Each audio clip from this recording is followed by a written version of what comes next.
Assalomu alaykum hurmatli do'stlar. Ijtimoiy tarmoqlar orqali ustoz Abror Muxtoraliyni juda ham ko'pchilik ko'rib kuzatadi. Kuni kecha xabarlaring bor, ustoz Abror Muxtoraliy va Sirojiddin Media o'rtasidagi, ya'ni suhbatni ko'pchilik ko'rdi va eshitdi. O'zi uchun kerakli bo'lgan xulosani oldi. Mana shu suhbatni davomi o'laroq kuni kecha Telegram chat orqali yana ustoz Abror Muxtoraliy va Sirojiddin Media o'zaro suhbat qilishgan. Hozirda mana shu suhbatni sizlar bilan birgalikda eshitib chiqamiz. Assalomu alaykum. Yaxshimisizlar? Assalomu alaykum. Alaykum assalom. Bozorlarda charchamayapsizlarmi? Assalomu bo'linglar. Qolgan mikrofonlarni yopinglar, iltimos. Men kirganim mavzuni kengaytirib, nima bo'lsa bahona aylantirib, gapni hali tog'dan, hali bog'dan bo'lsa ham aylantirib o'tirganiga, men haqimda gapirganiga kirdim. Mavzu bitta edi o'zi. Bu Siroj, Otabek, Kunuz hammasi Gulira'no Qosimovani ichki ishlar urib yechintirdi deb 6 oy xalqni aldab kelgan. Bular bilgan, ichkarida sud bo'layotgan jarayonlarda ham bilgan. Biz yorityapmiz, murojaatchining gapini olib chiqyapmiz degan, lekin ichkaridagi suddagi real hodisani hech qachon tashqariga aytmagan. Hatto sud jarayonlarida o'sha videoni ko'rish sud protsessida sud yopiq shaklga o'tkazgan. Chunki anu xotinni yalang'och, anu odamni yalang'och videosi borligi uchun yopiq qilgan. Va Gulira'noni suddan chiqarib yuborishgan. Ya'ni u ishtirok etmaydigan jarayon bo'lganligi uchun. O'shanda ham Siroj olib chiqib olib uni yechintirilgansiz. Mayli endi qo'pol qilib aytsak ham sizni urib yechintirishgan deb xalqni har doim hissiyotiga o'ynagan. Biz endi Abror Muxtoraliy birinchi bo'lib chiqib gapirgan paytida bu Sirojlar nimaga oyog'i kuygan tovuqdek pitirlab qoldi? Chunki maydonda bulardan boshqa odam yo'q edi. Bu infoni tarqatayotganlar, bu infoni xalqqa yetkazayotganlar faqat shular edi. Bir tomonlama yoritgani uchun men chiqib aytdimki, "Ho'y, bir tomonlama yoritmanglar. Xalq deganda anu ichki ishlar xodimlari ham xalq. Uni ham otasi bor, uni ham eri bor, xotini bor, uni ham bolalari bor. Uni ham eshitaylik biz." Deganimdan keyin bular jirilladi. Ani u gemoroy Jahongir chiqib olib turib, menga sakrayapti. Bir marta dayus desang boraman oldinga. Kutib o'tiribman uni men. Kelmaydi birortasi. Siroj meni Facebookdan bloklab qo'ygan. Men biror dona haqorat qilmaganman. Doim to'g'ri madaniy yozganman, bloklab qo'ygan. O'zini YouTube'da izohlarda meni gapimni ko'rmaydigan qilib qo'ygan. Endi bu yerda boshqa so'raydigan narsa yo'q. Bitta narsa bor. Bular xalqni, butun boshli xalqni bitta ishtonni orqasidan aldab kelganligi uchun uzr so'rash kerak bo'ldi. O'tda tahqirlash bormi, qonunga amal qilish bor yo'qmi? Bu sudning ishi bu. Hech kim sudning ishiga aralashmayapti. Meni suhbatlarimni eshitib kelayotgan xalq %100 hammasi aytayaptiki, Abror ikki tomonni aytayapti, deyapti. Men hech qachon ichki ishlarni oqlamayapman. Agar ichki ishlar urib yechintirgan bo'lsa, siz Sirojlar aldaganni singari gap rost bo'lsa, ularga 4 yil kam so'rab deyapman. Eng kami 5 yil bo'lmasa 10 yil ekan, statiyaga ko'ra 235. Agar 10 yil bermasa rozi emasman deyapman. Men ko'chaga odam olib chiqaman. 1000 ta odam olib chiqaman, 10 yil qamatasan ushaladi deyman. Nimaga meni vatanimda bunaqangi ayol kishini yechintirib videoga oladigan ichki ishlar bo'lishi mumkin emas. Bu gap mana ularni oyog'ini kuydirib tipirchilatishiga sabab. Nimaga? Bu tomonini bular berkitgan. Ikkita xodim 4 yilga qamalgan, administrativ masalada qamalgan, jinoiy malakalangan, lekin qonundagi dokument ishlari bo'yicha ular urib yechintirish bilan qamalmagan. Bular doim fon berdi, doim xalqni boshini aylantirdi, hissiyotiga o'ynadi, urib yechintirdi. Amerikada The Diplomat degan jurnalda, e'tiborli jurnalda, mana shu Sirojlarning gapi inglizchaga tarjima qilib, maqola qilib bosildi. Meni qo'limda, aynan mana shu case bo'yicha Geytuz'ni admini bilan ichki ishlar xodimlarini o'zaro gaplashgan so'zi bor. Ko'p odamga tarqagan u, hali oshkor qilishgani yo'q. Ularning ichida Sirotchi ham ovoz nomi ketgan. Bular hammasi o'sha O'zbekistonda inqilob qiladigan odamlarning qo'lidagi gryazniy asboblari bular. O'shani tadol olmayapti. Xolos, xalqdan chiqib uzr so'rash kerak o'zi. Uzr so'raydigan joyida bu videoni tashlab xalqdan bu jinoyat bormi? Bu yerda kamsitish bormi deb xalqdan sudiyani ishini so'rayotibdi. Uni hech kim aralashadigan ish emas. Bizga o'sha xotinni urib yechintirganligi to'g'risida videoni olib kelib beradi. Hujjatni qoyim qiladi, keyin biz to'xtaymiz. Bo'lmasa bularni o'sha xoinlarning qo'lidagi asbob deymiz. Bular o xoinlik qilishga ham aqli yetmaydi-da, bular ahmoqlar bular. Butun boshli mana o'sha Gulrano oxirgi suddan bitta oldingida chiqib aytayaptiki, ichki ishlardan o'lgan bolalar chiqdi. O'lganlarni biz haqqini so'rolmadik, siz kurashing dedi. Ularning nomidan men kurashyapman deyapti. Nima degani bu? Ichki ishlar bilan bular kurashyapti ekan. Ichki ishlardan o'liklar chiqyapti ekan. Bitta yarimta chiqishligi tabiiy, butun boshli ichki ishlar odam o'ldiradi degan fon yo'q bunaqa narsa. Bular shunaqa deyapti, ichki ishlar xotinlarni yechintiradi deyapti bular. Bunaqa narsa yo'q. Ichki ishlarning tarafini olish emas bu.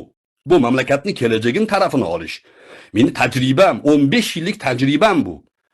Xalqimni tarafini olish, yoshlarni tarafini olish. Mana unga o'xshagan xoin, isqirt, haromdan hazar qilmaydigan, ishtondan ovqat olib bolasini boqadigan dayuslarni qo'liga bermasligimiz kerak xalqni. Meni talabim shu xolos. Bular dayus odamlar. Bularda hamiyat yo'q. Ishtonni ichiga kirib olib o'shatdan sasib yotibdi bular. Dalil so'raylar, boshqa narsani qo'yinglar, hujjat, statiya qo'yinglar, sud hal qiladi. Bular urib yechintirganiga dalil olib keladi. Aytmaganman dedi Sirotchi. Videosida turibdi. Urib yechintirilgansiz, qo'pol qilib aytsak deyapti. Qani urib yechintirilgani? Bizga shunga javob bersin. Boshqa gapiga biz tupurib qo'ygan joyimiz bor. Kimda nima savol bor? Mayli. Sirojdan o'zingizni gapirgan gapingizga javob bering. Mana mikrofoningizni ochib, domlaning o'zi keldi, Alloh rozi bo'lsin. Eshitamiz sizni?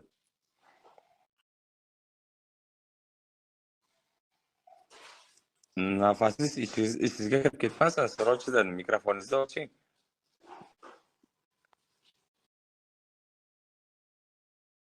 Menga kimning savoli bor shu mavzu bo'yicha? Mana shu Sirojdan da savoli bor edi. Mana ya bu savol bera olmaydi. Bu bersa ham o'zi aylantiradi. Boshqa bizni Afg'onistonga ketyapti-yu. Bu o'sha zino qilsa nima qilib deb o'tib oldi oxiri bular. Biz uni zino qildi ham demagan edik. Meni og'zimdan bular o'sha kuni ana zino qildi dedi degan gapni chiqarmoqchi bo'lishdi. Men ahmoq odam emasman. Bir odamni zino qildi deyish hukm tashkil qiladi. Orqasidan javobgarlik bor. U islom shariatida ham, qonunchiligida ham. Uni tahqirlash bo'ladi. Men aytayapmanki, bu fahsh narsani tarqatmanglar. Zino narsa bu. Yaxshi ish emas. Tarqatmanglar axloqiy tomondan. Qonun tomonidan taqiqlanmagan bo'lishi mumkin. Tarqatmanglar. Kim tarqatsa dayus bo'ladi deyapman. Bu mavzuni ikkinchi planini ko'rish kerak deyapman.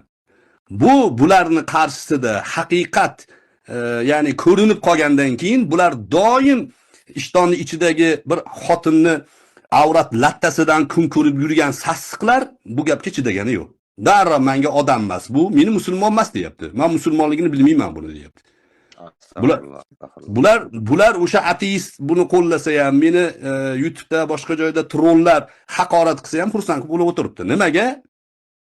Bular Timur, demokrat odamlar emas. Gap bergan, bitta tomon gap beraverasanmi? Yo'q, gapiring. Eshitamiz. Ha, bo'ldi, nima qiladi bu bitta tomonlama gapirib?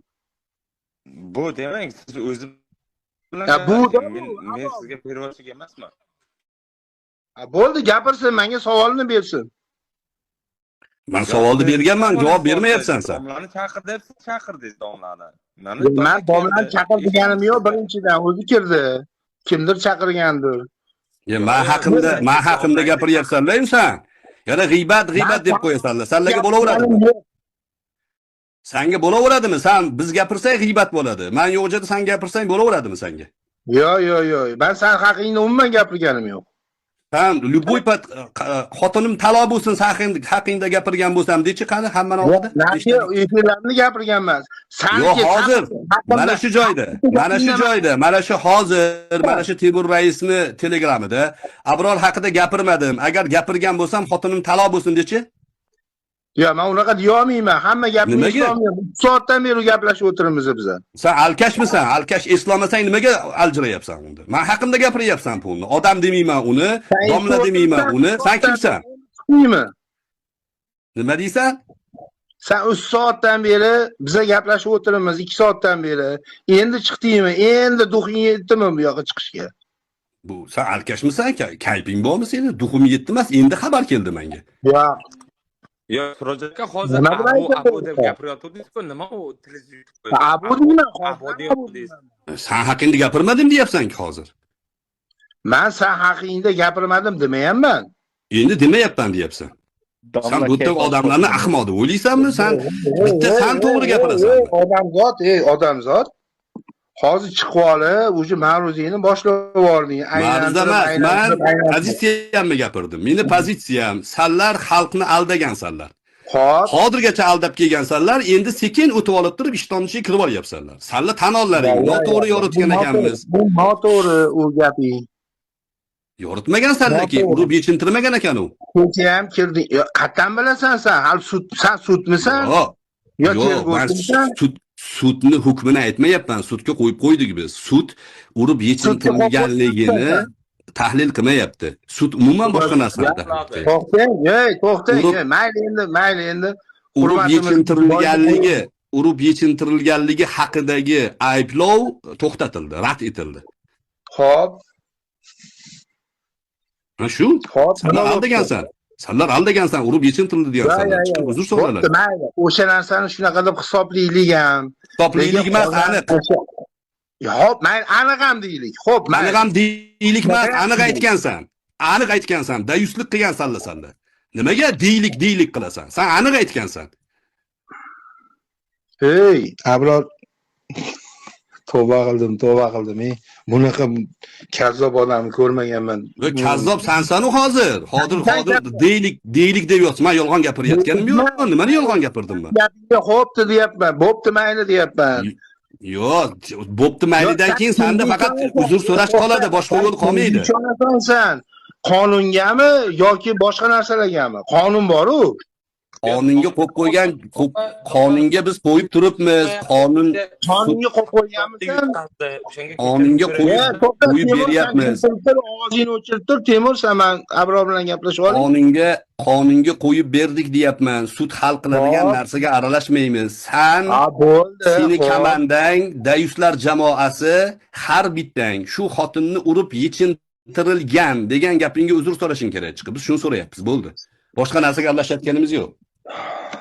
Xo'p, agarda bu narsa teskarisi bo'lsa-chi? Men chiqib Guliranon tarafini olaman. 1000 ta odamni ko'chaga olib chiqaman. Ichki ishlarni 10 yil qamatmaguncha qo'ymayman. Senda shunaqa vakolat bormi? Bor menda vakolat. Men xalq xalqim. Sen bunaqa aylantirma. Sen aylantirma. Sen kimsanki menga vakolat beradi, o'zingga vakolat beradigan. Kimsan? Deputatmisan, prezidentmisan? O'zbekiston fuqarosiman. O'zbekiston fuqarosiman. Meni 1,5 million Instagramda podpischigim bor. YouTube'da 1,800,000 podpischigi bor. Hamma so'rayapti. Biz chiqolmayapmiz. Shu sirojlarga savol bering. Biz ya'ni auditoriyamiz katta emas. Siz bizdan o'sha nomini so'rang deyapti. Men bu yerda rasmiy doirada so'ramayapman. Sizlar gapni aylantirmalaring. Men xalqni fikrini olib chiqyapman. Men jurnalistman. Oliy jurnalistikani bitirganman desam, oliy jurnalistikani bitirganman desam, kulyapsan.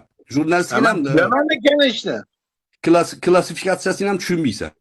Bu narsani sen oyna, men 22 yil oldin bitirganman o'sha jurnalistikani. Boshqatdan o'qisan, diplomni sotib olgansan sen. Sorosga o'xshagan Galoboy parastlarni qo'lida o'qigansan sen, o'qigan bo'lsang. Bir tomonga yorib kelyapsanlar. Ozodlik, BBC sanlarni tog'alaring. O'shalarga o'xshayapsan. Men hammangga qarshi o'zim yakka turaman. Parokanda bo'ldilaringmi? Bo'ldilaring. Ovozga qo'ydik, nima bo'ldi ovozga? Ovozga qo'yib qo'yibsan, ya'ni ichki ishlarni belgilasa ham taq deb Gulirano chiqib kelyapti. Abrorni belgilasa ham taq deb Gulirano chiqib kelyapti. Instagramga qara, Instagramda. Sening Instagramingda 70% odam yuzingga tupurdi. 20% ga yaqin odam bor ekan, senga o'xshagan dayus. Abojon, Mana shu xalq nomidan, mana shu xalq so'rayapti. Bu Sirojga gap foydasi yo'q do'stlar. Bu Siroj dayus odam. Men dayusligini isbotini ko'rsatdim sizlarga. O'sha xotinni gapiga kirib, o'sha yechintirdi meni degan gapini ko'tarib olib chiqib qo'yganligi uchun orqaga qayta olmayapti bularni. Erkaklik g'ururi yetmayapti bularni. Bular chiqib aytish kerak ediki, hech qanaqa bir joy kamayib qolmas edi. Obro'si ham tushmas edi. Do'stlar, biz mana shu xotinni gapiga kirib shu gap olib chiqqan edik. Masalani ikkinchi tomoni ham bor ekan. Ha, urib yechintirilmagan ekan. Lekin boshqa jinoiy faoliyat uchun ichki ishlar qamaldi. Qolganini sudga topshiramiz desa, yuzi yorug' chiqib ketardi buni. Yo'q, buni ayta olmayapti bular. Bular yeb qo'yganmi qatidan? Bular yo ichib qo'yganmi nimasidandir? Bular buni ayta olmayapti. Boshqa narsa so'ramayapman men. Men chiqib gapirganimda ham aynan shuni so'radim. Timur, urib yechintirilgan. gaplashaylik, bitta odam gaplashavermasin. Kimning savoli bor menga shu mavzuda? Men bu Siroj bilan gaplashmayman. Sirojchi basharasini ochib oldim, yetadi. Siroj foydasi yo'q. Domla siz bilan gaplashishni xohlamaydi, ichib olganingiz aniq bu yerda. Chunki rosti bilan ichib olgan odamgina shunday valdirashi mumkin. Boyagina abo deb turib, keyin 66 xil gapirib boryapsiz. Seni gapirmadim dedingiz, o'zingiz mana shu yerda domlani har xil haqoratlar qildingiz. Mana shu zapis turibdi, hozir men Abru domlaga o'ziga tashlab beraman. Abru domla uzr, sizni o'rtangizda shu gapirdi, qo'yib berdik, siz chaqirdik. Agar bizdan o'tgan bo'lsa, uzr, o'zingiz nima qilasiz, tushunasiz degan. Domlaga savolim bor. Assalomu alaykum. Domlaga savolim bor. Hozir domla uzr, haligi siz orqangizdan gapirib borishdi. Bularga endi so'z berdik, eshitdik, quloq soldik. Xulosam shuki, men o'zim shaxsiy xulosam, ana Otabek Jo'rayev ham, Siroj Media ham bugun Siroj Mediani kanaliga ateistlarni, galoboylarni, vatanxo'ylarni kiritib, sizni, meni, vobshe mana shu O'zbekiston davlati prezidenti shu bugun so'ktirtirdi. Bular inson emasligini, mana sizni gapingizga ishonmaganlar ham Siroj Mediaga kirsa ishonishi mumkin. Shu bugun shu men hissiyot bilan gapirmayapman. Men yana qaytib aytaman, mutaxassisligim jurnalistika. Jurnalistikani janrlar yo'nalishi bo'yicha 98 ball olganman men. Qizil diplomga bitirganman jurnalistikani. Jurnalistik surishtiruvni juda yaxshi tushunaman, juda yaxshi bilaman. Bular bizni mamlakatda Soros degan tashkilot bo'lardi. Soros tashkiloti keyinchalik u Germaniyaga Islom Karimov haydab olgan bularni dadalari hisoblanadi. Chunki ular kirib O'zbekistonda nima muammo bo'lsa, davlatga qarshi uni ko'pirtirishni o'rgatadi. Qanday ko'pirtirishni, nimani mubolag'a qilib aytish kerak, nimani berkitish kerak, bularni o'rgatadi. Bular o'sha tashkilotni yuvindi xo'rlari. Germaniyaga ketgandan keyin Germaniyaga bizdan bir qancha jurnalistlarni chaqirib o'sha yerda ham o'qitdi. Masalan, Bobomurod Abdulla Soros tashkilotida o'qigan. Ozodlik BBC hammasi Soros tashkilotining puli bilan o'qiydi. Ozodlik BBCni tasavvur qiling. O'zbekistonni rivojlanishi uchun g'am chekadigan tashkilot deb o'ylaysizlarmi? Kim shunaqa o'ylasa ahmoq bo'ladi. Super ahmoq bo'ladi. Chunki Ozodlik BBCni finansyorlari Amerikani kongresi hisoblanadi. Yahudiylar.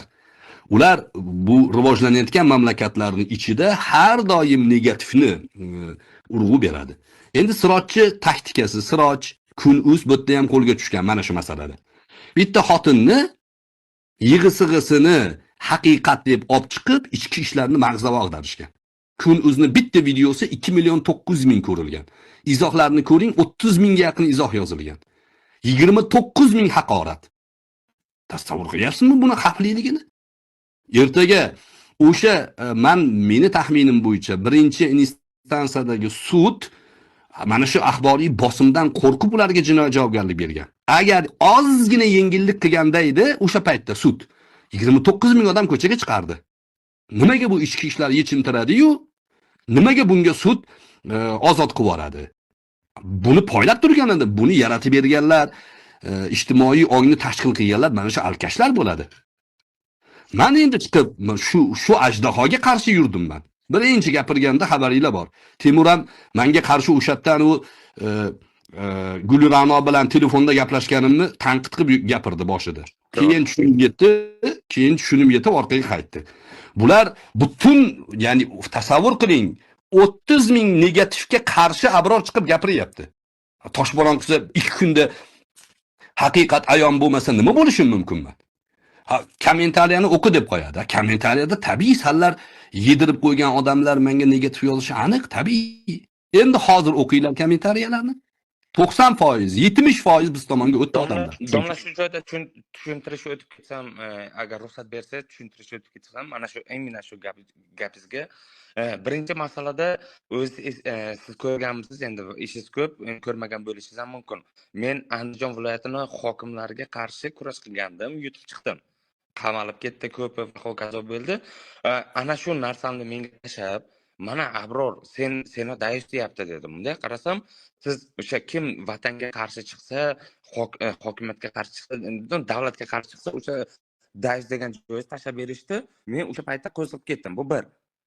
Yerda xato bular provokatsiya qilishgan. Ikkinchi marta Otabek Jo'rayev menga haligi breakda blogerlar bilan ularni taniysiz, begona emas, o'sha vatan xoinlari, o'shalar bilan chiqib kelib, Timur sen erkaksan-ku, mana bloger do'sting yozib berdi deb gapirdi. Men haqorat qilib chiqdim, keyin meni buxorolik zimlaklarim Gulyopa mana shu yerda o'zida tirik guvoh. Meni so'kib bergandan keyin sen buxoroliksan, bunaqa qilolmaysan degandan keyin men o'sha videoni o'chirdim. Undan keyin Otabekni o'zini adabini berib qo'ydim. Bular provokatsiya qilishdi va hokazo. Undan tashqari boshqa provokatsiyalarni endi gapirmaylik. Endi bu bilgan narsa bu. Bu bor narsa bu.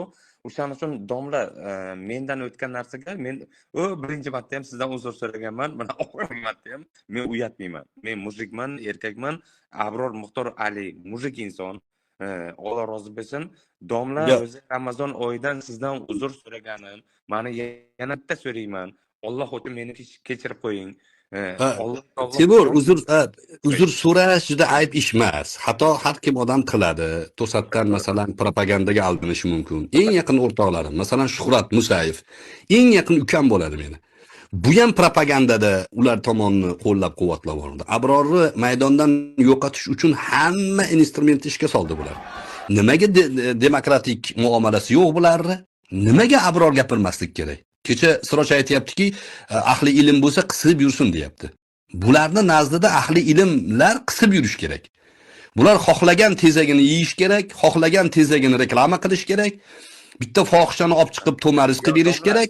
Ahli ilmlar qisib yurish kerak. Bularda meni batareykalar o'zingiz bilasiz, taniqli batareykalarim bor. Alloh uchun men sizga onangizni va hokazo haqorat qilganman. Alloh uchun sizda mana xalqni, millatni oldida so'rayapman, YouTubedan so'raganman, akangizdan ham uzr so'raganman, mana o'zingizdan shaxsan so'rayapman. Alloh uchun meni kechirib qo'ying. Temur, men bunaqa narsalarni e'lon qilib qo'yganman, chunki meni faoliyatim men uchun faxrlanib yashayman. Eshiting. Men hozir ham shu yerda ham sizni platformangiz orqali e'lon qilaman. Boshqa o'zimiz tomonidan har doim aytganman. Meni ishim nozik ish. Men butun boshli ijtimoiy ongga qarshi chiqib kelgan odamman shu kungacha. Hamma oq degan narsani asli qora ekanligini aytganman. Va tabiiyki aldanish, o'sha oq qorani oq deb yurganlar, oqni qora deb yurganlar menga nisbatan haqorat ham qilgan. Masalan, o'rni kelganda so'rab olgan joylarim bor. Qo'lim yetmasa kelajakka solib qo'ygan joylarim bor. Lekin men aytganmanki, meni lichkamda minglagan uzrlar bor. Minglagan. Men buni faxrlanish ma'nosida biror joyga qo'yganim ham yo'q, qo'ymayman ham. Va har bitta odamga kechirdim deb yozishga umr yetmaydi. Ko'p endi. Shu mana endi men eshitding men. Kechirdingizmi? Eshitding oxiriga eshitding. Endi bir odam xatosini samimiy tan olsa, xato qiladi hamma ham. Tan olsa va domla meni kechiring desa, men kechirganman. Chunki bu kechiruvdan Allohdan meni o'zimni umidim bor. Men ham Allohning meni kechirishidan umidim bor. Meni ham xatolarim ko'p, lekin men bir ishga kirishsam, butun mana xalq biladi. Bir narsaga kirishmayman, kirishsam o'rganib kirishaman. Men hissiyot bilan emas yoki bir odamlarning gapiga qarab emas. Butun ya'ni jamoat qarshi turganda ham chiqib turib aytayapmanki, noto'g'ri bu deyapman. Noto'g'ri, mana shu narsa noto'g'ri deyapman. Va oqibatda nima bo'lyapti? Alloh taolo yuzimni yorib qilyapti. Oxirida men nima degandim deb bilan tugayapti. O'shaning uchun Temur, agar samimiy tushunib yetgan bo'lsangiz, uzringizni qabul qildim men, chunki men unaqa kibrli odam emasman. Kimda savol bor mavzuga aloqador?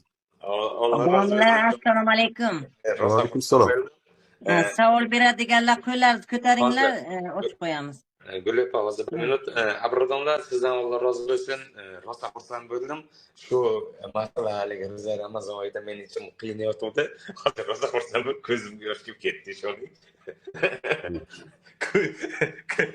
Tavba qilib ko'zimga yosh kelib ketdi. Domla, addushi sizni yaxshi ko'raman. Ishoning, Alloh uchun sizni yaxshi ko'raman. Rahmatli, Alloh munosib qilsin. Kimda savol bor mavzuga aloqador? Savol beringlar. Manda savol bor. Assalomu alaykum. Va alaykum assalom. Savollarim sizga Bu ayolni yopib qo'ydim. Domla, bu ayol o'sha Suroj mediada ateistlar bilan yuradigan ayol. Mayli, bersin, mayli. Ochsiz demokrat bo'lavering. Bering, любой savolni bersin, bering. Nilufar faqat provokatsiya qilmang, srazi chorniga tiqib yuboraman. srazu cho'rniga tiqasizmi, beliga tiqasizmi? Men savol berib olay. Avvalambor, Bering. domla, Allohga shukr, mana shu Temur Rais shouga ateistlar hujum qilganda 2 sutka uxlamasdan bitta o'zim 10 ta 15 tacha ateistlarga qarshi Alloh Rasululloh sollallohu alayhi vasallamni yagona o'zim himoya qildim. Alhamdulillah. Mana shu Temur Rais shou ham hammasi uxlab yorib ketib yordi 2 sutka. Bor narsa. Bir o'zim ayol boshim bilan. Yo, Madina ham bor edi. Buni ham. Yo, Madina Pez ham ertalab kirdi. Men kechasi bilan kirganimdan savolimni beraman. Ha, bering. Hozir menga mana qilib provokatsiya qilganiga siz bir ikkita savollarim bor. Siz jurnalistman dedingiz, magistraturani bitirganman dedingiz. Aybsizlik prezumsiyasi va etika qoidalariga binoan jurnalistik faoliyatini himoya qilish to'g'risidagi qonunni 6-moddasiga ko'ra siz aybsizlik prezumsiyasiga amal qilishingiz kerak bo'lganda, ya'ni ularni hali ayblari bo'yniga qo'yilmagandan keyin ularga ayblov qo'yishimiz noto'g'ri. Hamda etika qoidalariga men tushunaman, sizni emotsional holatingizni, ular bilan men Suroj media bilan o'zinglarni o'zaro qanaqa gapinglar bor, men boshidan qoshidan uncha qiziqmadim. O'zinglar bilasizlar, asosiysi borki, bir-biringlar bilan talashyapsizlar. Lekin men qilsa ham sizni jurnalistik faoliyatingizdan kelib chiqib savol beryapman. Etika qoidalariga amal qilib, baribirga ham iltimos qilardim, bir-biringlarni hurmat qilib, ijtimoiy tarmoqda ozgina o'sha narsani gaplashganingizda xursand bo'lardik, chunki sizni professional nuqtai nazardan kuzatamiz. Avvalambor ham mana bu ilmiy jihatingizdan kuzatamiz. Endi savolim, 235-modda qo'llanilmagan, mana shu rad etilgan dedingiz. Men sudni protokolini 35 varrog'ini o'qib chiqdim, 3-4 marta o'qib chiqqanman hukmni. O'zim sudda bo'lgan hamma ko'rsatmalarni o'qib chiqqan bir kuzatuvchi sifatida aytmoqchiman. Men hech qachon o'zimni yoki blogerlarning fikrini himoya qilmayman, absolyutni kuzatmayman ham unchalik yotib olib. Men qonunga tayanaman, doimiy ravishda qonundan kelib chiqib Savol bersangiz yaxshi bo'lardi. Qarasho, savol beraman. Agar 2 nima haqoratga o'tyapti? Men berib olay. 235-modda rad etilgan bo'lsa, u hozirgi 9 tasiga nisbatan agar o'sha 235 qo'llanilmasa ham, rostdan ham yechintirgan bo'lsa, urmasdan turib zo'ravonlik ishlatilgan bo'lsa, unda qanaqa fikr bildirasiz? Mana 9 tasiga hozir tergov ketyapti-yu, alohida bu ikkitadan tashqari. 9 tasida shu narsa isbotini topsa, videoni haqiqatdan ham Qosimova bersa, sudga taqdim etib, oxirida deyapti-yu. Qosimova berib 235 chiqmasdan, lekin zo'ravonlik ayblari tasdiqlansa, unda qanaqa fikr bildirasiz jamoatga? Buni aytdim men o'sha yechintirilgan, zulmga uchragan mazluma tarafda turib, butun xalqni ko'taraman oyoqqa. Men buni boshidan beri aytib kelyapman. Hatto men aytdimki, meni singlimdek bu har bir o'zbek ayoli meni singlim, opam, onam o'rnida dedim. Desam ustimdan kuldi ana ular. Men singlim emasman dedi. Alhamdulillah meni singlim emas ekan shu. Chunki meni bunaqangi yalang'och singlim yo'q. Bo'lmasin ham iloyo. Endi men buni aytib kelyapman. Berayotgan savolingiz demak meni kuzatmayotganingizni ko'rsatadi. Men har taraflama aytdim. Agar Guliranoni urib yechintirishgan bo'lsa, soliqchini urib yechintirishgan bo'lsa, shu sahnani yaratgan bo'lsa, bular qotildan ham yomon jinoyatchilar. Endi agar unday bo'lmasa-chi degan savolni hech kim bermagan. Men berdim shuni. Unday bo'lmasa-chi bu ikkalasi tuhmatchi bo'ladimi shunda? Deyapman. Ha, tuhmatchi bo'ladi. Demak, qani keltirsin dalilini deyapman. Bugungi suddan xabari bor qatnashganlar bo'lsa kerak. Menga advokatlar ovozlarini, boshqalarini holat tushuntirib berdi. Bugun o'sha detskiy inspektor kelgan, o'shani so'roq savoli bo'libdi. Undan so'rashganda aytibdiki, o'sha kuni bular qo'lga tushganda Gulirano meni mashinamda ketdi, to anaqagacha nazoratgacha. Yo'lda men buni erini yaxshi taniyman. Iltimos, erimga hodisani aytib bermang. Otam undoq, namozxon, falonchi undoq, namozxon deb menga yalindi. O'sha joyda bularni urib yechintirmagan, bular kankiri zapal bo'lgan desa, Gulirano chiqib tilingni sug'urib olaman deb baqir-chaqir qilib tashlabdi sudda. Bu hodisalar o'sha bizni shubhalarimizni oydinlatyapti-da. Agar yechintirilgan bo'lsa, men mazluma tarafdaman. Yechintirilmagan bo'lsa, qarshi taraf mazlum bo'ladi, o'sha tomonda turaman. Men mazlum tomondaman. Ichki ishlarda ham emasman, Gulirano tarafda ham emasman. Xalqimizni mazlumni tarafida turish tarafdoriman. Tushunarlimi? Savolim bor. Assalomu alaykum. Va alaykum assalom. Elingizni Xudoy ziyoda qilsin. Men buni maktab cho'qqilarga chiqar gapirmayman, chunki fakt ham kanalda kuzatib boraman. Domla zino haqida gapirdingiz. Menda fakt men misol uchun 24 yil shu tizimda ishlab nafaqaga chiqqanman. Ayrim detallar qoldirib ketilgan, sud tomonidan o'rganish, tergov tomonidan o'rganish chiqilmagan. Lekin zino tomonidan siz mana gapirdingiz. Bu Gulirano bilan suhbatda bo'lganda o'sha 4 ta guvohlik u bu deb so'radi-da u. Zino degani bu misol uchun ko'z zinosi bor. Misol uchun qalb zinosi bor-da. Zinolar ko'p narsaga bo'linadi. Mana shu masalada siz nima uchun o'sha Guliranoga siz o'sha paytda konkret bir javob bermadingiz-da? Shu mana zino bu zino bir joyga qo'shilib yotish emas. Yaxshi savol berdingiz. Bo'ldi, tushundim. Tushundim, yaxshi savol berdingiz. Gulirano bilan gaplashishlikni reja qilmagan edim men. Otabek bilan gaplashdim. Otabek mendan besiro Guliranoga telefonni bergan. Va Gulirano bilan aytdim men, siz bilan bu masalani, mana yalang'och bir xotinning masalasini, yalang'och xotin bilan gaplashish, ya'ni ommani ichida etikaga to'g'ri kelmaydi. Men aytdim, qo'ying, siz bilan gaplashmaylik. Men sizni tarafingizni olyapman aslida. Shu narsalar oshkor bo'lmasin deb madaniyat bilan gapirishga harakat qilyapman. U nima deyapti? Nimaga kecha hangradingiz deyapti menga. Ayol kishi o'zidan katta bir odamga meni hurmat qilmasa qilmasin, men bunaqangi odamlarning hurmatidan Xudodan panoh so'rayman. Meni insofli, iymonli, hayoli odamlar hurmat qilsa yetadi menga. Men nimani gaplashaman? Meni hangrading degan odam bilan nimani gaplash mumkin? Nima dialog bo'lishi mumkin? Nur surasi falon oyat deyapti. Men oyatni yod bilaman, tafsirini bilaman. 15 ta tafsirida nima deyilgancha bilaman. O'shaning uchun aytayapmanki, o'sha suhbatimda bular ikkalasi zino qilib turgan ekan demayapman men. Bu zino masalasi, zino mavzusi, fahsh masala tarqatmalaring deyapman. Bularning qo'lida agar Gulirano zino qilibdi degan jumlam bo'lganda edi, allaqachon meni ustimdan yozib javobgarlikka torttirardi bular. U qo'lidan kelmayapti. Yozib ham bergan bular, rad javobini olgan. Nimaga? Yo'q u narsa. Men uni gapirmayapman. Meni nima deganligim 100% hamma bilib turibdi. Aql raso odamlar. Abror nima dedi? Fahsh narsani tarqatmalaring. Xalq bilan ichki ishlar alohida struktura emas. Ichki ishlar ham xalqning vakili, xalq ham xalqning vakili. O'rtasini ajratmalaring. Ichki ishlar agar qonunga xilof ish qilgan bo'lsa, javob bersin. Agar bular tuhmat qilgan bo'lsa, bular javob bersin deyapman. Bo'ldi. Unga nimani tushuntirasiz? Nimani tushuntirasiz? Mana Siroj aytayaptiki, bu deydi dindan misol keltiradi. Afg'onga ketsin deyapti. Bularga din yoqmayapti. Bularga o'shanaqangi harom harish ishlarni qilma deyish yoqmayapti. Ateist tabiat unsur bilan harakat qilyapti. U xotinga ham oyat kerak emas.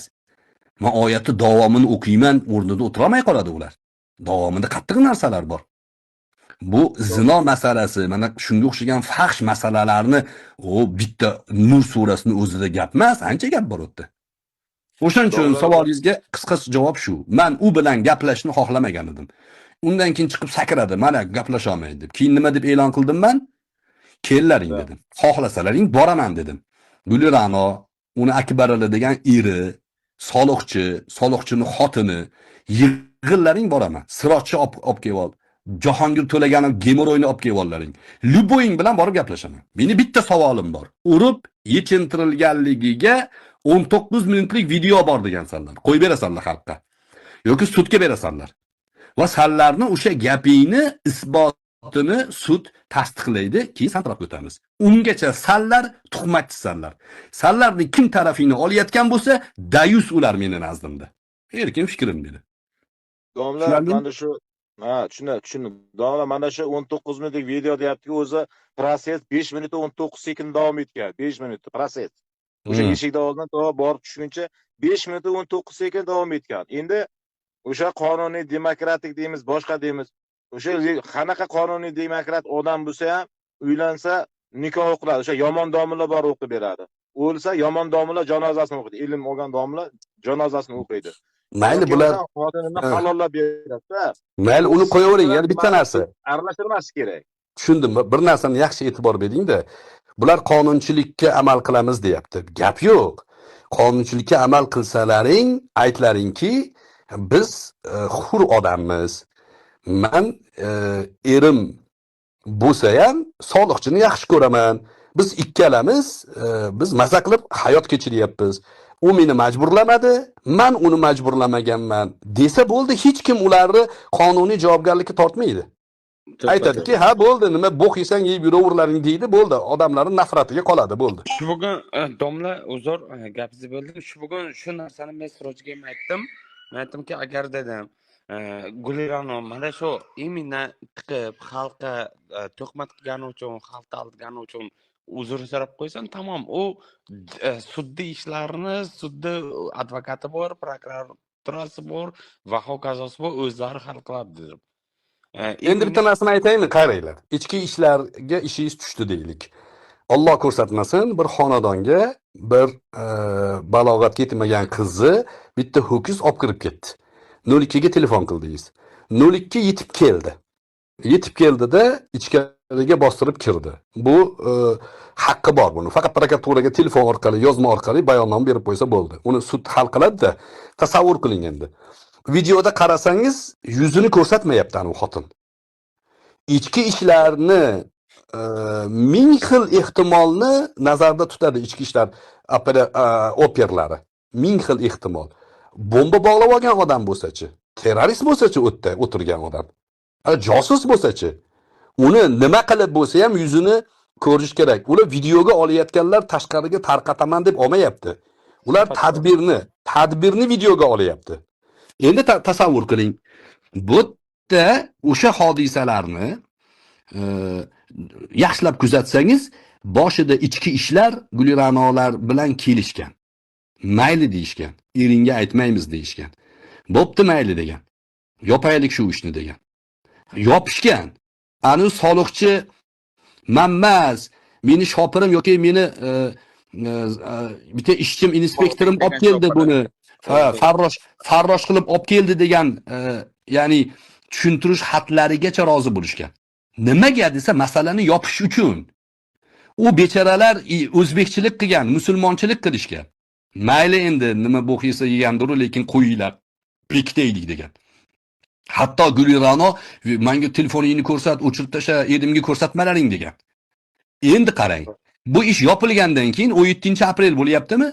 Yopilgandan keyin Gulirano bitta uyga borsa, butun mahallasiga tarqab bo'lgan. Guli Ra'no soliqchi bilan qo'lga tushibdi degan. To'polon 19 bo'lgan. aprelda 19 aprelda Bu to'polonda Guli Ra'noni qaynisi, erini, ukasini soliqchini so'ygani borgan. To'polon bo'lgan. Guli Ra'noni haydab yuborishgan. Bu keyin nima qilishini bilmasdan borib o'zini o'ldirishga solgan. Va bu masaladan chiqishlik uchun yana bitta odam bor bu yerda, uni ham ovozi chiqsa kerak. Masalani orqasini yaxshilab eshitsangiz, ichki ishlari hech bitta insofsizligi yo'q. Erkakning ishini qilgan ular. Videoni tarqatishmagan. Bu borib eshikni yopdik deganda o'zini oilasida, xonadonidagi bunga qarshi bosimdan chiqib ketishlik uchun masalani ko'tarib olgan. Qaytadan ariza yozgan. 18 aprelda 25 yil 18 aprelda bu Guli Ra'noning eri jo'ralar bilan o'tiradi. Jo'ralari seni xotiningni ushlab olishdi deydi. U uyga keladi, to'polon qiladi. Bu uyga onasining uyiga ketib boradi Guli Ra'no. 19-dami 20-chislo kuni bu yolg'ondan dori ichdim deb haligi dugonasini chaqiradi, shunaqa provokatsiya qilishadi. Bu hammasi aniq narsa. Shuni aytyapman. Men ichki ishlar haqida gapirayotgandim. Ichki ishlarni o'sha operativ harakati har bir o'zbek fuqarosi uchun kerak, do'stlar. Jinoyatchi hech qachon ichki ishlardan rozi bo'lmagan. Jinoyatchilar, qo'lga tushgan, zapal bo'lganlar har doim ichki ishlarni yomon ko'radi. Bunga o'xshagan videolar ichki ishlarda minglab bor. Ichki ishlarni xodimlariga mikrofon tutishganda javob ham berishmagan. Chunki ular prinsipi bor, ularni qasamyodi bor. Ular erkak odamlar, gapiga javob bergan odamlar. Mayli deb turishavergan, qamalib ketguncha. Qamalguncha ham video chiqmagan. Qamalib hamma narsa bo'lgandan keyin videoni kimdir chiqarib yuborgan. Buni ham menimcha topishsa hali bu dunyoda topilar, bo'lmasa qiyomatda hali ko'ramiz, basharasi ochiladi uni ham. Tarqatganlar ham ichki ishlar emas. Chunki 9 ta xodim bo'yicha hozir kiritilgan ayblov rad etilgan. Nimaga rad etilgan? Ularda videoni tarqatganlik isboti yo'q. Kim tarqatgan bo'lsa, o'shanga jinoiy ish ochilgan. 9 tadan hali isbotlangani yo'q. Shuning uchun do'stlar, masalaning ikkinchi tomonini gapirganda ichki ishlar tarafini olyapti, davlat tarafini olyapti degan propagandaga aldanmanglar. Davlat siz bilan man. Ana shu ichki ishlar bo'lmasa, uyingizda bemalol o'tira olmaysiz. Qancha iflos bor, qancha zinokor bor, qancha haromxo'r qotil bor. Hammasi ichki ishlardan qo'rqib turibdi. Biz vatanni yaxshi ko'ramizmi? Vatanni himoyasini ham yaxshi ko'rish kerak. Faqat xotinini qizg'angan dayus bo'lmaydi, qizg'anmagan dayus bo'lmaydi. Vatanini qizg'anmagan ham dayus bo'ladi. Bular bemalol sotyapti. Bitta ishtonsizzi deb butun boshli vatanni sotyapti bular. Geytuzi jurnalistlari. Men palon generalni shantaj qilib qo'lga kiritib oldim deyapti. Mana shularning videosining orqasidan. Undoq qilib o'ngga ursin, mundoq qilib chapga yursin deyapti. Ko'zimiz ochimiz kerak do'stlar. Mana shu ssenariyni men shu video chiqmasdan oldin Siroj Media olib ko'tarib chopgandan keyin o'sha Otabek Jo'rayev ko'tarib chopgan, boya Siroj Mediaga men shu gapni aytdim. Shu ssenariyni, shu holatni bo'lishlarini men Siroj Mediaga oldindan aytib bo'ldim. Shunday bo'ladi, bu mana shunday bo'lib ketadi. Bu hali ish davom etadi. Sizlar o'sha tamom xalqni qo'zg'ab qo'ydilaring. Bu ko'p narsalarga olib keladi. Mana kecha bir holat bo'yicha 2 kun oldin bir ayol erini ushlab olyapti. Uchastkovoylarni chaqirib, uchastkovoylar kira olmayapti o'sha joyga. Bizga mumkin emas, haqqimiz yo'q. O'sha Guli Ra'noning muammosini kira olmayapti ichkariga. Yo'da nima bo'lyapti? Zino bo'lgan, boshqa bo'lgan, erini ushlab olyapti. Eri o'sha haq bo'lib ichki ishlarga primoy gapiryapti. O'sha ayol ham o'ynash qilib turgan ayol ham, o'sha erkak ham. Arablarni ichki ishlar o'rni qanday tushib ketadiganligi. Bizni tinchligimizni saqlaydigan shu. Biznes bilan shug'ullanaman. Tovar olib qaytaman, kechasi 1-2 kunda kelsam ichki ishlar bo'ladi ko'chada. Arablarning zo'r maqoli bor-da. Millat ichidagi arslonlarni himoya qilmasang, shoqollarga kuning qoladi degan. Shoqollarga kunimiz qoladi agar shularni himoya qilmasak. Bular shoqollar do'stlar. Bu shoqollarga qarshi turish bu muqaddas vazifa. Millatni qadriyati, iymonni taqozosi bu. Endi bu majburiy emas. Menga iymon kerak emas, men dayusman desa bemalol tarafini olaversin. Men hech kim atrofimda tursa ham, turmasa ham o'zimga ketaveraman. Menga necha marta odamlar, davlat odamlari menga to'xtang gapirmang shu gapni dedi. Yo men gapiraman. Nimaga? Yo xalqni nima boshini aylantiryapti ular. Men ko'rdim, men Jim Sharpning asarini o'qiganman. Menimcha adashmasam xalqimizga birinchi bo'lib men aytganman. Ukrainadagi hodisalar, Belarusiyadagi hodisalar, bu Suriyadagi, Iroqdagi, Libiyadagi hodisalar hammasi Jim Sharpning sistemasi bilan diktaturadan demokratiyaga o'tish usullari degan kitobi bor. 80 yoshda yozgan. Umrini oxirida tavba qilib shu kitobga raddiya yozgan, raddiyasini tashlab yuborishib shu kitobni tatbiq qilishadi. Bu kitobda nima qilinadi? Fohishani o'sha kitobda fohishani to'maris qilib ko'rsatish kerak deydi. Goluboyni qahramon qilib ko'rsatish kerak deydi. To'g'ri. Domla, bitta savolim bor. Bitta narsa meni rosamday, mana siz meni kechirib yubordingiz. Domla, hozir juda xursandman. Ishonaman, hozir qo'ysa yuboraman, ertaman tursam qo'ysa yuboraman. Bu haqiqat bu. Domla, bitta narsani men tushunmayapman. Nima uchun bizda aksariyat mana o'zimizda o'zbek millatimiz, endi millatimiz deb aytishga haqqimiz yo'q, chunki endi millatimizning ichida aqlli insonlar bor, qo'lida telefoni yo'qdir. Buni tushunaman. Bu bor narsa bu. Masalan 80% qo'lda telefoni yo'q. Lekin aksariyat nima uchun ijtimoiy tarmoqda galiboylarga, ko'tlarga, vatan xoinlarga layklarni bosishadi, podishka qilishadi-da-yu, lekin haqiqatni gapirgan insonlarga qandaydir aksariyat naborot protiv ish qilishadi. Mana shu narsani domla bir tushuntirib bersangiz, bir to'liq. Agar gapni tushunmagan bo'lsangiz, qaytadan gapirishim. Bunga o'xshagan savol boshqacharoq variantda berilgan. Misol uchun deylik, nimaga islom haq bo'lsa, dushmanlar doim kuch ma'nosida kuchli bo'ladi degan savol misol uchun. Masalan, galiboylarning tarafini oladiganlar borda, masalan, bitta ishtonsiz chiqib olib turib, ikkita likillasa million prosmotr bo'ladi-da, bir domlani ma'ruzasi ozgina bo'ladi prosmotr. Nimaga desa, bu joyda ajoyib hikmat bor. Bir qancha hikmatlari bor. Bitta eng menga ta'sir qilgan joyini aytaman. Agar haq ahlini Alloh taolo kuchli qilib qo'yganda edi, shayton bahona qilardi. Aytardiki, Alloh taolo haqni g'alaba qilish uchun ularni quvvatli qilib qo'yganda, derdi, imtihonni ma'nosi qolmas edi. Alloh taolo haq ahlini oz qilib qo'ydi, haq tarafni ojiz qilib qo'ydi, lekin g'oyasini kuchli qilib qo'ydi. Butun dunyoga qarshi o'ziga turaveradi. Va natijada mana shu odam haqiqiy ma'noda haq tarafda deb baholanadi. Agar haq ahli bozori chaqqon bo'lsa, hamma haq bo'ladi. Hamma namozxon bo'ladi. Hamma mashalloh inshaalloh deb oladi. Yo'q, haq ahli biroz mazlum bo'lish kerak. Uni ustiga bombalar yog'dirilishi kerak. Ana o'shanda haqning bozori kasod bo'lganda haq tarafda turishlik qahramonlik hisoblanadi. O'shaning uchun men Jasminga o'xshagan men o'sha tushundim. Jasminga o'xshagan haromdan bo'lganlarni podpischiga ko'pligi bu ba'zi odamlarni chalg'itmaslik kerak. Ularni o'sha sharga o'xshatadi, shar. Sharni puflayverasiz, tashqaridan kattalashganga o'xshayveradi, ichi bo'sh bo'ladi. Bir kun taq qilib yorilganda hech narsa qolmaydi. Ana Jasmin hozir o'tiribdi 20 yillik navbatini kutib. O domla zo'r javob berdingiz. Alloh rozi bo'lsin. Men mana shu narsa meni qiynayotdi-da, chunki Kabatullohni qo'li bilan ushlagan insonlar, qo'lini tegizib, meni haqqimga duo qilgan insonlar bor-da. Endi domla o'zi bilasiz, endi ijtimoiy tarmoqda yuramiz, ko'p kishi bizni duo qiladi, sizni ham, meni ham. Kabatullohni ushlab turib, qo'lini tegizib turib meni duo qilgan. Lekin o'sha insonlar ana shu Jasmin Trans, mana shu galiboylar, mana shu fohishalarni tarafini olganiga men haligi g'alati bo'lib ketib, mumkin ular to'g'ridir deb o'rganday vaziyatlarim bo'lganda, ular to'g'ridir degan vaziyat bo'lgan.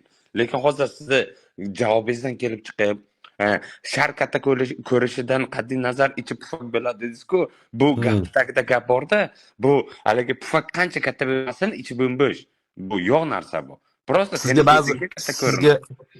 ba'zi o'rnaklarni aytib beraymi? Ba'zi o'rnaklar. Muhammad alayhissalom. Yer yuzida eng afzal insonmi? Eng afzal inson. Shu kishini zaharlashgan. O'sha zahari ta'siridan dunyodan o'tganlar. Ikkinchi o'rinda kim turadi desa, bizning e'tiqodimizda Abu Bakr Siddiq radhiyallohu anhu turadilar. Tarixlarda aniq ma'lumot yo'q, katta ehtimol bilan u kishini ham zaharlashgan. Uchinchi o'rinda Umar radhiyallohu anhu turadi. Umar radhiyallohu anhuni pichoqlashgan. Masjidda orqalaridan qilich urishgan, ko'kraklarini yorib tashlashgan. sut ichirishganda oshqozonga emas, ko'krakdan teshilgan joydan chiqib ketgan. Dunyo shunaqa joy, do'stlar. Haq ahli har doim imtihonda bo'ladi. Haq ahlini g'oyasini yenga olmaydi bular. Jismini yo'qotishi mumkin, nomini yomonotlik qilishga harakat qilishi mumkin, trolling harakatlari montaj-shantaj qilishi mumkin, lekin g'oyani yenga olmaydi bular. G'oya kuchli hisoblanadi. Uchinchi kim? To'rtinchi kim turadi? Usmon radhiyallohu anhu. Usmon radhiyallohu anhuni uylariga kirib qilich bilan o'ldirishgan, shahid qilishgan. Beshinchi o'rinda kim turadi? Ali radhiyallohu anhu. Ali radhiyallohu anhuni mehrobda turganlarida qilich bilan chop tashlashgan. U kishining o'g'li bor Husayn. Karbaloda kallasini olib to'p tepishgan. Hasan radhiyallohu anhu zaharlab o'ldirgan. Kim bor? Tarixda qarang, haq ahli har doim imtihonda bo'lgan. Bu asada, dabdabada ikkinchi etadiga chiqib olib, yalang'och bo'lib olib, bilyard o'ynab yurganlarga unaqa imtihon kelmaydi.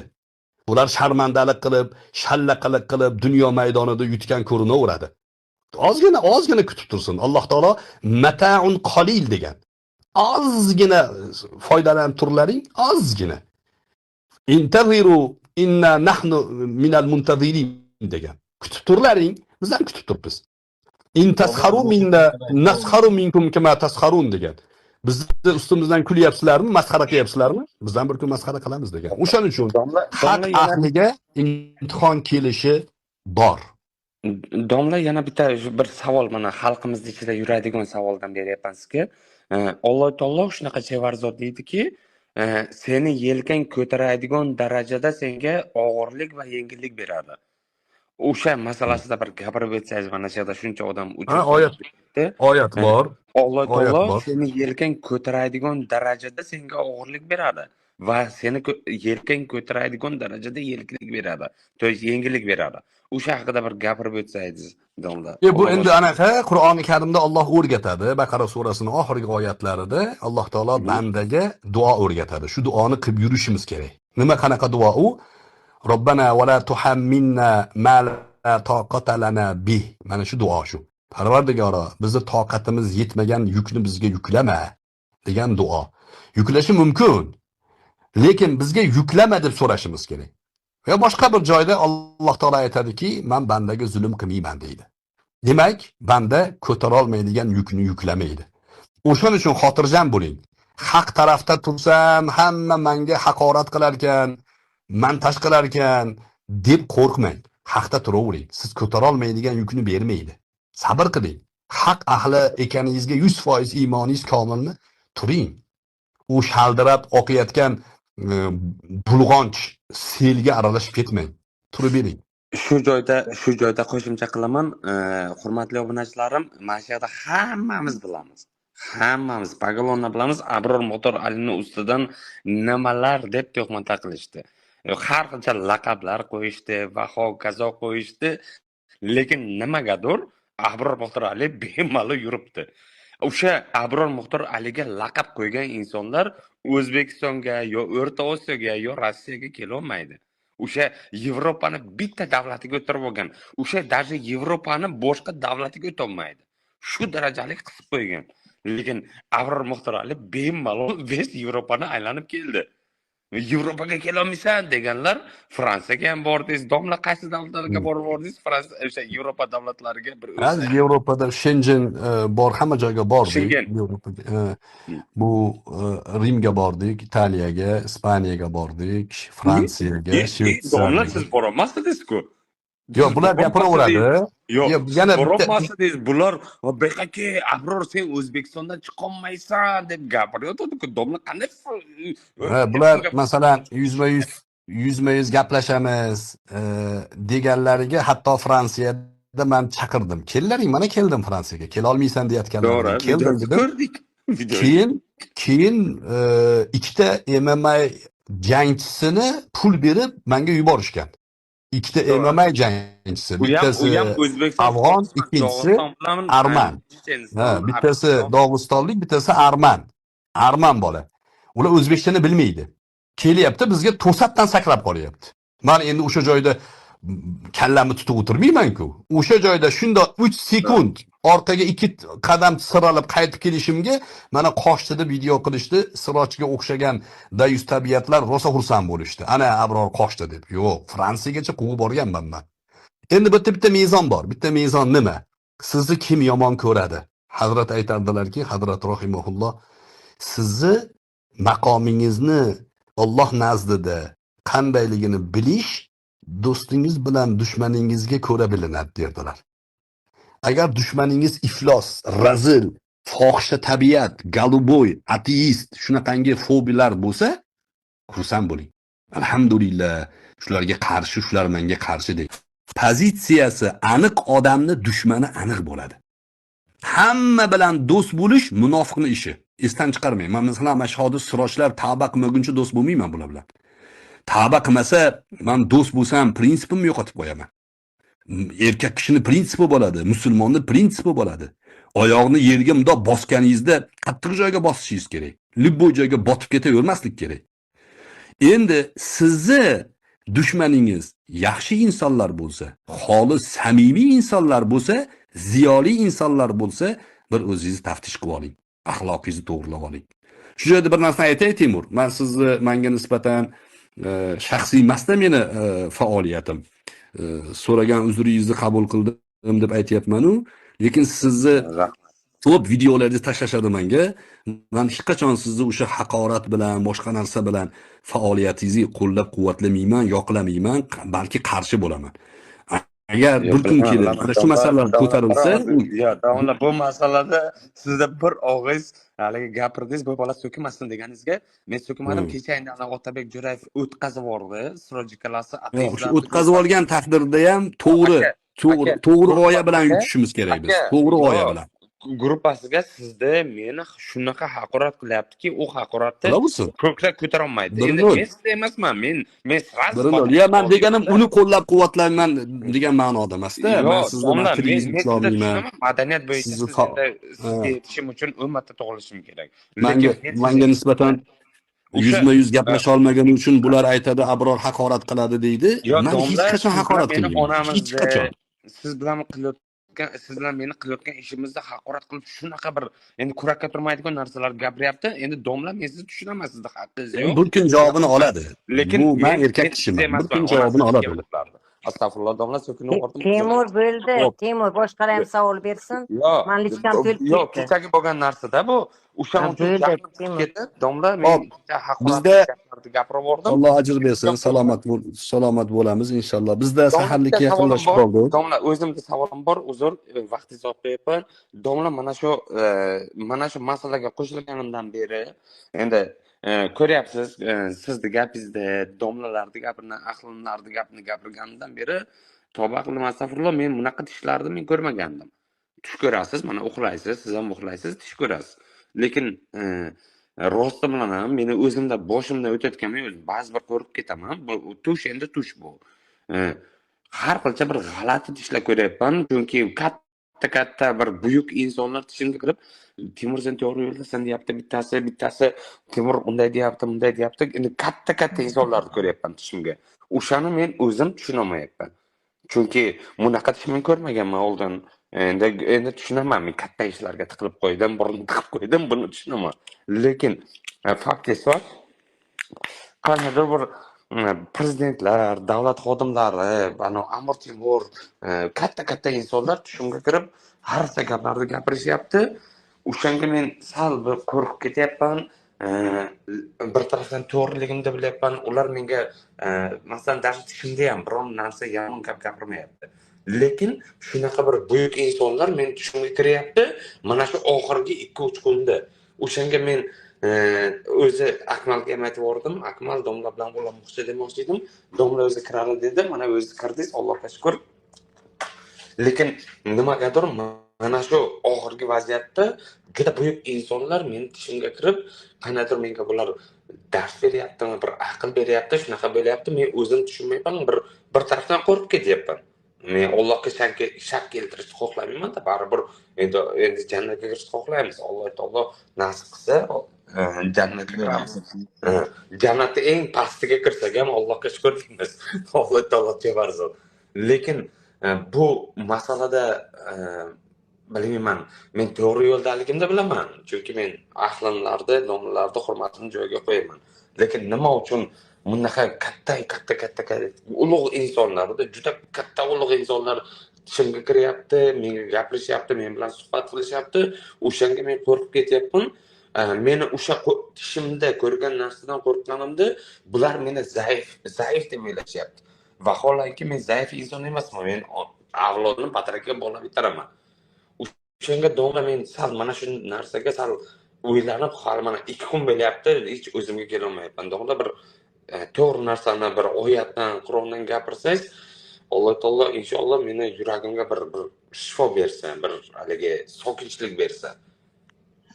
Xo'p, ma'qul. Tush masalasi payg'ambar alayhissalom tush bashoratlar bobidan deganlar, ya'ni payg'ambarlikni 46 dan biri deganlar, 46 dan biri. Shu vahiy to'xtagan, mubasharotlar qolgan, bashorat beruvchi tushlar qolgan deganlar. Ulamolar tushni 3 ga bo'ladi. Bittasi inson almoyi aljoy narsa ko'radi, hech narsa emas u. Uni hech kimga indamaslik kerak. Ertalab o'rningizdan turganda chap tomoningizga qarab 3 marta tupurasiz. Tuf qilib. Tupurasizda Allohim ko'rgan tushimni yomonligidan o'zing panoh bergin deysiz, bo'ldi, ketaverasiz. Hech qanaqangi uni eslab yurmaysiz. Ikkinchi tur tush bor. Bu tushni inson o'zi o'ylab yurgan fikrlarini davomini ko'radi. Bu ham hech narsa emas. Buni ham shunda tashab ketaveradi. Unga suyanib, bog'lanib qolinmaydi. Endi uchinchisi bashorat tushlari deyiladi. Bularni ko'riladigan vaqti ham, muddati ham, masalan, saharga yaqin, bomdodga yaqin, men saharlik paytida ko'radi odam, o'ta tiniq ko'radi. Ulug' insonlarni, payg'ambar alayhissalom ko'rish mumkin, sahobalarni, ulug' zotlarni, ularni ko'rish, ular erishgan yutuqlarni, ya'ni bir umidi, duosi uchun Alloh taolo sizga, bizga shu narsalarni bashorat berishi mumkin. Unda nima qilinadi desa, buni ham hammaga aytilmaydi. Ayniqsa sizga hasad qiladigan odamlarga bu tushni aytilmaydi. Nimaga? Tush hasad qilgan odamning yo'rimiga ko'ra teskariga ketib qolishi mumkin. Ko'z tegishi mumkin-da, soddaroq qilib aytganda. Uni ham nima qilinadi? Ertalab turganda tahorat qilib 2 rakat namoz o'qib, Allohim ko'rgan tushimni yaxshilikka yo'ygin, yaxshiligini bergin, tezlatgin, yomonligidan panoh bergin deyiladi va inson ya'ni uyg'oq holatidagi qonunlarga amal qilish kerak. Tushga suyanib qolmaslik kerak. Tush sizga bashorat, gap yo'q. Yaxshilik bo'lsa alhamdulillah qalbingiz yorishadi. Yomonlik bo'lsa chap tomonga qarab 3 marta tuplaysiz, Alloh panoh bersin deysiz. Yana yo'qoladi. Lekin siz hayotdagi qonun va qoidalarni o'zlashtirishingiz kerak. To'g'ri yurishingiz kerak. Birovning haqqini yemaslik kerak. Birovga zulm qilmaslik kerak. Endi yuqorida aytyapsiz, kimdir undoq deydi, kimdir bundoq deydi. Shuni yaxshi biling. Hazrat Umar bir zo'r gaplari bor. Aytadilarki, imkon topsang zolim ham bo'lmagin, mazlum ham bo'lmagin deganlar. Haqqingni olgin o'rni kelgan joyda. Endi imkoni yo'q. Yo zolim bo'lish kerak, yo mazlum bo'lish kerak. Nima qilaman deganda, mazlum bo'l deganlar. Hargiz zolim bo'lma. Zulm qilma birovga deganlar. Hazrati Umar raziyallohu anhu o'sha o'lgandan keyin o'zini shogirdini tishiga kirgan. Ana shu narsani gapirib bering, domla. Nima bo'ldi tishiga kirgan? Yo'q, uni men bilmayman. Men deganim o'sha Hazrati Umarni hisob kitob qilayotgan paytda Hazrati Umar ularni hisob kitob qilgan. Hisob kitobchi qiladigan insonlarni hisob kitob qilgan. O'shani o'zini shogirdiga tishiga kirib, o'shani aytib bergan. Tushunyapsizmi? Bu yo zolim, yo mazlum bo'lish. Tanlov bo'lib qolsa, bunaqa mazlum bo'lib qo'yish kerak. Masalan, yuqorida aytyapsiz, Otabek degan sizni bizni haqorat qilyapti deyapsiz. Mayli. Bir kun kelib javob beradi. Men erkak kishiman. Meni auditoriyam juda katta. Rossiyada bormi, Yaponiyada bormi, Koreyada, dunyoning hamma joyida menga yozadi. Aka, bir og'iz ayting deydi. Bir og'iz ayting, men umrimni tikaman deydi.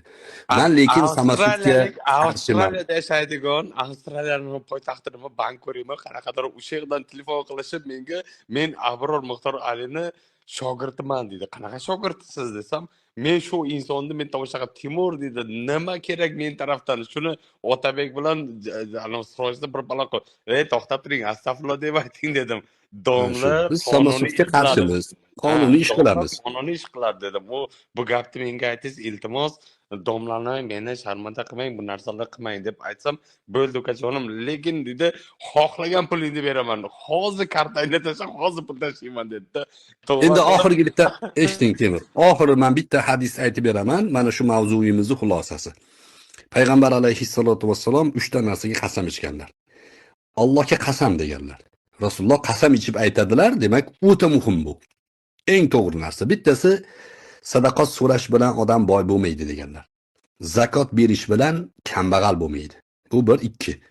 Uchinchisi, agar siz haq bo'lsangiz, ya'ni haq pozitsiyada turgan bo'lsangiz, sizga qarshi odamlar sizni obro'yingizni tajovuz qilsa, haqorat qiladimi, montaj qiladimi, sizga tuhmat qiladimi, siz ularni montajidan, tuhmatidan, haqoratidan ta'sirlanmay haqda turaversangiz, Allohga qasamki, Alloh sizni aziz qiladi.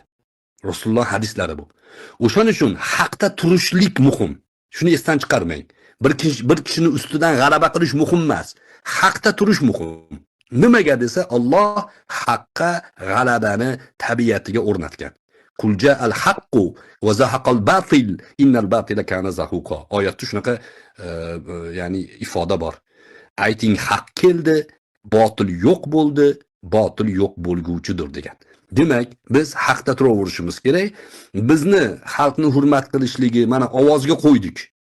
Qanaqa aylantirib tashlayapti, Sirojchi gapini eshitdinglar. Men unda qiluvdim, menda ham bor, screenshot tashlayman va %70, %80 odam bularning yuziga tupurdi. Voy, sen dedi, ishton orqasidan kukuryapsan dedi. Farqi yo'q, yana davom etyapti o'zini troll profillari bilan. Mana shuni tagiga chizib qo'ying. Mana shu masalada baribir oxirida biz aziz bo'lamiz. Chunki haq tarafda turibmiz. Siroj aka, sen ishtonda orqasidan ovqat yeysan dedi-ku, lekin kun ko'rasan dedi. Bu gapdan keyin agar erkak, ya'ni Sirojda men erkaklarda deyapman, o'zini o'ldirib yuborardi. Lekin bola shunaqa hayotda yashayapmiz ekanki, tovoqni masalan bu Siroj menga qanaqa bir insonki ko'taraveradi. Ko'taraveradi bu gaplarni. O sizni gapingiz juda og'ir-da. Men eshitib, qo'lim qichib ketdi. Meni shaxsan, miyam qichib ketdi. Lekin do'stlar, barchalarga tashakkur. Domla, rahmat. Savol bersin, Rahmat berganingiz uchun. Alloh ajr bersin. Barchalarga tayyorlashlar kerak. Ha, bizni odamlar kutyapti-da. Rahmat, domla. Rahmat. Yana bir nasib bo'lsa ham suhbat qilamiz. Assalomu alaykum. Yana qaytib kiring. Domla, yana qaytib. Rahmat, Alloh rozi bo'lsin. Joningiz omon bo'lsin, domla. Mana Timur. Hurmatli obunachilarim, 300 kishi, 400 kishi o'tiribmiz. Do'stlarim, Alloh taolo chevarzot. Allohga ming qatla shukr. Kim nima dedi? Orqamdan millionta gap gapirishdi. Lekin Alloh taolo chevarzotligini mana o'zlaring ko'rlaring. Domla meni kechirib yubordi. Mana shu narsaga men xursand bo'lyapman, do'stlarim. Kim nima deydi, nima qo'yadi? Alloh taolo chevarzot deyman. Har doim haligi gapiraman-da men do'stlarim. Alloh taolo chevarzot ko'ryapsizlarmi? Alloh taolo o'zi shunday tupikdan chiqib ketadi. Daislar bilan birga bo'ladi. Fohshalar bilan birga bo'ladi. Abror domlarning o'zini gapini eshitgansizlar. Kimki aqlimlarni eshitsa, o'shalarga yaqin bo'ladi. Men mana domlarni eshityapman, hozir o'sha ba'zi bir aqlimlarni eshityapman. Alloh rozi bo'lsin. Mana hurmatli do'stlar, videolarni birgalikda oxirigacha sizlar bilan ko'rib chiqdik. O'zimiz uchun kerakli bo'lgan xulosani chiqardik degan umiddaman. Dunyo yer yuziga e'tibor berayotgan bo'lsak, tinch, totuv o'lkalar juda ham kamayib borib, notinch davlatlar ko'payib qolmoqda. Biz hozir tinch, totuv, emin, erkin, qonun ustuvor bo'lgan davlatda yashamoqdamiz. Har bir narsani o'z qadriga yetaylik do'stlar. E'tiboringiz uchun rahmat. Kelgusi videolarda sihatlikda, salomatlikda diydorlashish barchamizga nasib qilsin. Salomat bo'ling.